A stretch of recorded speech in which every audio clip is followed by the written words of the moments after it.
So now, seller's representations. So this says that the seller's representations contained in this paragraph shall survive the closing. So what that basically means is that if your seller lies to the buyer about this kind of stuff, then they could be sued after the closing. And it gets a little complex and a little weird because you just need to understand what it's saying. It's saying that the seller has no knowledge of any of these things, nor has the seller received any written notice from any association or governmental entity regarding any of these things. So in other words, he has not been notified that there's any pending rezoning. He has no knowledge of any zoning, building, or fire or health code violations, no boundary line disputes, no eminent domain proceedings, no easements that aren't shown on the surveys. There's no hazardous waste on the real estate. And basically A through F is pretty standard kind of stuff. But G says no real estate tax exemptions to which the seller is not lawfully entitled. So I want to talk about that one for just a second. What we're saying here is that we have some we have some buyers who have bought property. And when they bought that property, there was a homestead exemption in place. And they are investors, but they have never done anything. And that homestead exemption, by mistake by the county, no doubt, is still in place. They're not entitled to a homestead exemption. They are not they do not own or occupy that property. So what we're saying, and when we do the proration of the taxes, it's going to be on the last known tax bill. Well, the last known tax bill was for a couple who homesteaded. In other words, they lived in the property, and this guy's taxes could have been $3,000, $4,000, $5,000 more. So he's got to disclose if he's got any exemptions on there, which he's not entitled to. H says, to the best of his knowledge, there are no improvements to the real estate for which the required initial and final permits were not obtained. So what this is saying is that, for example, if this seller had finished off his basement, that he basically went and got his permits. Not only did he get his permits, but he went through all of the inspections that were required for those permits, and he got a final occupancy permit after the work was done. If he did not get permits, then he has to disclose to the buyer he did not get the permits. The buyer then will decide whether or not he still wants to purchase this property without the permits. I've talked to many attorneys about this. Many of our pretty active, busy attorneys, and basically what they've told me is it's about 50-50 depending on what they didn't get the permits for. So your seller does have to disclose it if they didn't get the improvements. Now remember, this is to the best of their knowledge. So if I bought a house 5 years ago, 10 years ago, and the basement was already finished, I have no way of knowing whether that previous owner got a permit. So my disclosure would be, I've got nothing to disclose. As far as I know, all of the permits were obtained. This is really only if they know for sure that there were no permits obtained. So they would just, in the counter back, my seller would just say, we cannot leave line 295 in the contract because I didn't get the permits for, and maybe it's I replaced my toilet. Maybe it was I replaced my water heater. Maybe it was that we had somebody, more than one somebodies, who did not get a permit to put a room addition on their house. Now, I, for the life of me, cannot figure out how you can put a room addition on without getting caught by the municipality, but it's happened more than once. That's a huge problem. I don't think anybody should be buying a house without a permit for a room addition put on the back of the house. But we've seen it with fences with no permits. Now you got to worry about whether or not those fences are encroaching and have to be moved. So the seller has to disclose whether or not they got all of the improvements. The seller further goes on to say there are or are not improvements to the real estate which are not included in the full determination of the most recent tax assessment. By the way, the number one reason people do not go get permits is to not get taxed on that improvement. So there's a good chance that even if they lied about H, they're going to have to initial that there are no improvements which are not included in their most recent tax assessment. And there's a high probability no permit, it's not in the tax assessment. That's why that's there. The next one says there are or are not improvements to the real estate which are eligible for the home improvement tax exemption, because those have what they run out. So if you've got a home improvement tax exemption, then you better disclose it, because the taxes are going to be higher in the years to come. And then we get into the special service areas or special assessment areas. So all we're saying here, and if you're a buyer agent, this issue of unconfirmed pending special assessments or special service areas, the special service areas should be in the MLS. It's mandatory that I put in there that it's in a special service area. If you are a buyer agent, it would seem to me that unless you have been told about any of these four things, that I am not initialing, or I'm checking the box that says there are not improvements which are not included, there are not improvements which are eligible, there is no unconfirmed pending special assessment, and it is not located within a special assessment area. My buyer is I'm gonna check not. My buyer is going to initial it, and now the burden is on the listing agent when they go through this contract to say to the seller, can you initial this, attesting to the fact that none of these things are in place? And when the seller comes back and says, no, I can't, I don't have my finished basement in the most recent tax assessment or whatever, or there is a pending special assessment, then the listing agent is going to just, and so let me just say that when you have an offer on my listing, and I should have done this in the beginning, there's one of two ways the counteroffer is going to happen. Either I, the listing agent, I'm going to take this contract, sit down with my seller, and I'm going to be changing everything, crossing out what we don't want, putting in what we do want on what you sent me, and we're going to have my seller initial all of those changes. I'm going to send it back to you, and your buyer is going to initial them, and we have a deal when my seller signs. Or I am going to email you, I'm going to call you and say, change this line, this line, this line, cross this line out, do this. I'm going to send you an email that says this is what we need you to do, because all of it should be followed up in writing. So I'm hard pressed here more than any place else to exactly say how this is going to come down, because it could be that I just have my seller check the box that says there are improvements, and then I have to have your buyer's initial that we moved it from R not to R, if we're going to send it back to you and do it all on the one that the buyer agent wrote. Does that make sense? So you're going to have to look at this and figure out how it's done in your, and by the way, that's marketplace specific. There's some, and agent specific. Some agents like to do it so that we have a paper trail, if you will, of how we got from the original contract to the final one by just doing everything on the same original contract. Next is, that was just the end of that last one. This is the real estate tax escrow. It is not used very often, but in the event the real estate is improved but has not been previously taxed, the entire year is currently improved, we're going to hold out 3% of the purchase price until we figure out what the tax bill is. And here's an example. Developer bought a $250,000 house, pretty much tore it down and built an $800,000 house. The tax bill for last year was on a $250,000 house for almost the entire year. Well, the tax bill might have been, let's say it was for 5 months, it's 8 months of the year, but now we've got to figure out the taxes for the last 4 months of the year, and this next coming year are going to have to be factored on the $800,000 house. So it's only if there's been a huge change in the property and it was not taxed. Same thing happens if it was vacant land and now we built a house. So the vacant land is how it was taxed. We may have to adjust those taxes. So that's what that one is for. This just defines business days and hours. But I do need to explain real quick. You'll see something in here jumping out at you, I'm sure.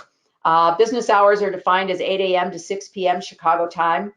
I know you're going to say, what? There is no Chicago time? Yeah, well, we have people who didn't know what Central Standard and Central Daylight Time was, so that's part of the reason it's in there. But the other part of the reason it's in there is that we have a lot of transactions with our friends and neighbors in Indiana, and they don't always change their times. So it was much easier for just us to just, and there are people across the country who have a hard time figuring out what all of this means. So we just decided Chicago time made sense, even if it's not official.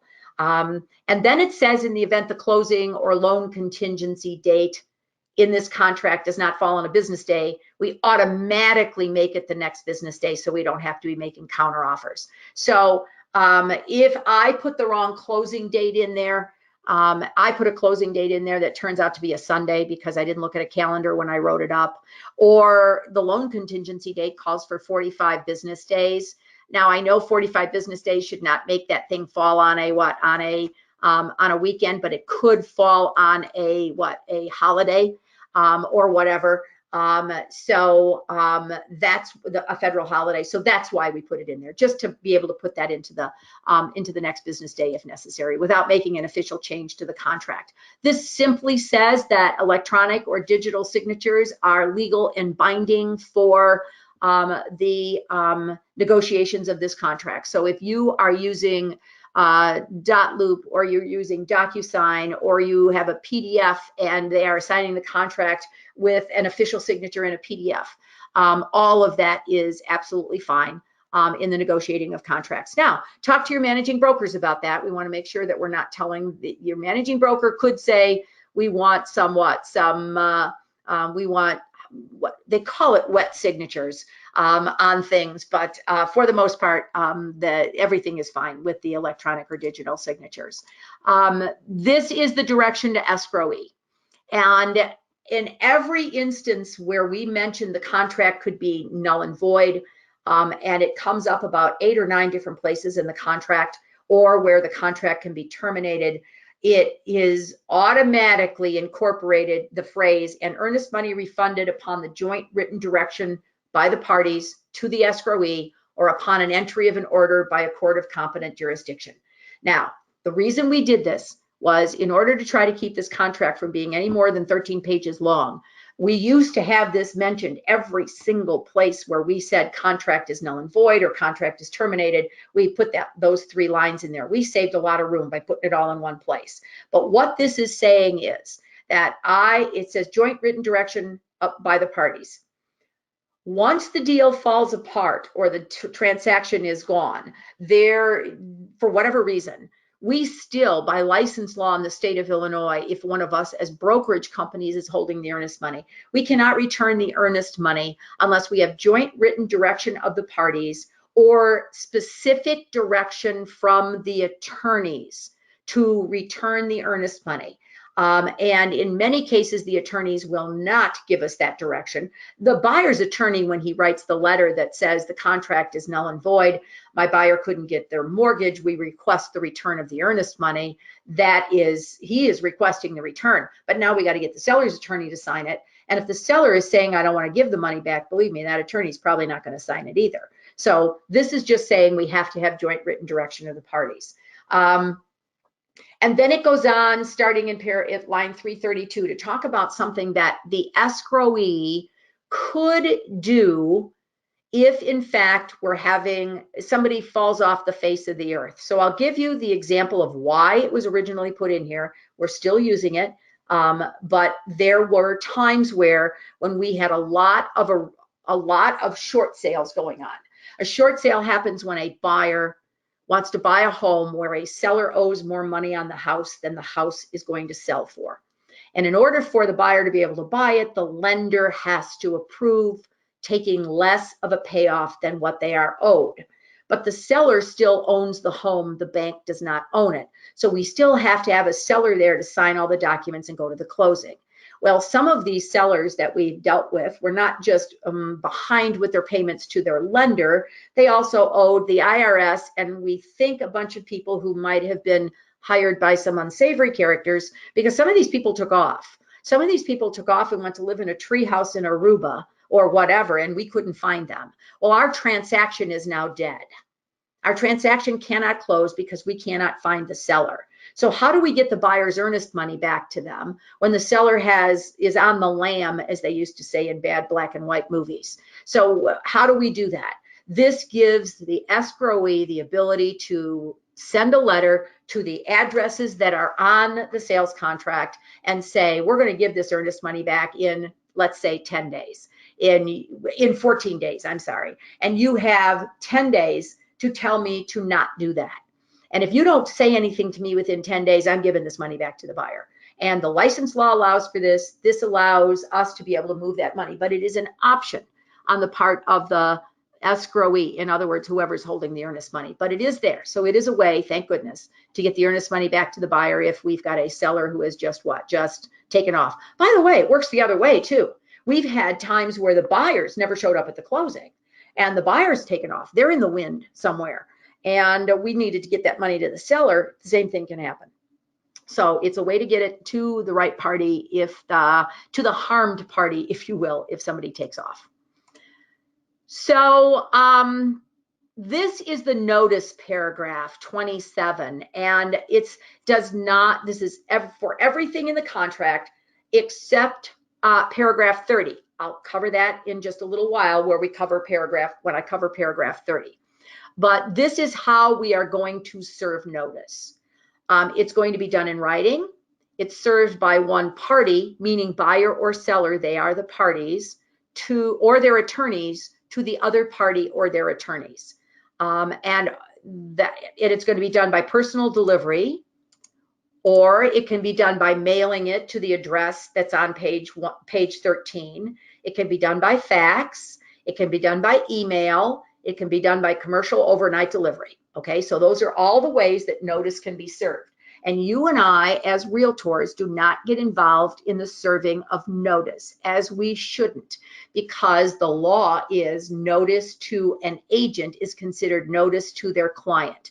So if you were to take a notice that had a time-sensitive issue to it, that your buyer had to respond by this date or lose his house or whatever, you get that notice, then his time started when you got it. All right, so everybody got that before I go to line 363. If a party fails to provide contact information on page 13, notice may be served upon the party's designated agent in any one of those manners that I just went through. Ladies and gentlemen, the bottom line is we need the buyer's name and mailing address and the seller's on page 13 of the contract. And we have had many people not putting the addresses on there. Well, we have no way to serve notice if we do not have an address. So it is up to you when you fill out this contract. If you do not put their addresses on page 13, then you will now be getting notices. And let me tell you, there is no way you should ever be getting notices for your clients. The last thing on here, G, says the party serving a notice shall provide courtesy copies to us, the designated agents. Failure to provide such courtesy copies shall not render the notice invalid. So we cannot make the attorneys keep us in the loop when they are sending things to the other attorneys or to the parties. And some of the things they're sending are confidential and we should not have those. Okay, so we know that. We're only talking about courtesy copies of stuff that affects the transaction. So this was our attempt to try to get the attorneys to keep us in the loop. If you are still working, if you're buyer, let me start differently. No attorney that's on your recommended attorney list should be keeping you out of the loop. Does that make sense? So all of the ones you are recommending should keep you informed. If your seller or buyer are using an attorney that does not keep you informed, the only way that you can fix that is that your client, their client, same person, they have to give them something in writing that says, I want you to keep my agent involved in the transaction. So just know that this is an attempt to solve a problem, because sometimes if we don't know what's going on, we can't even get the transaction to the closing table because we totally don't know. So we're giving it our best shot. But remember, if that still doesn't work, you're going to have the client tell the attorney to keep you informed. Okay. All right. So this just says that time is of the essence. And it's just a reminder to everybody that the prevailing party, if we have to sue each other, is entitled to collect reasonable attorney fees, costs from the non-prevailing party, and that we need to move forward in this, and dragging our feet is not in the what is not part of the performance. But very importantly, it talks about the getting reasonable attorney fees if somebody ends up suing the other party.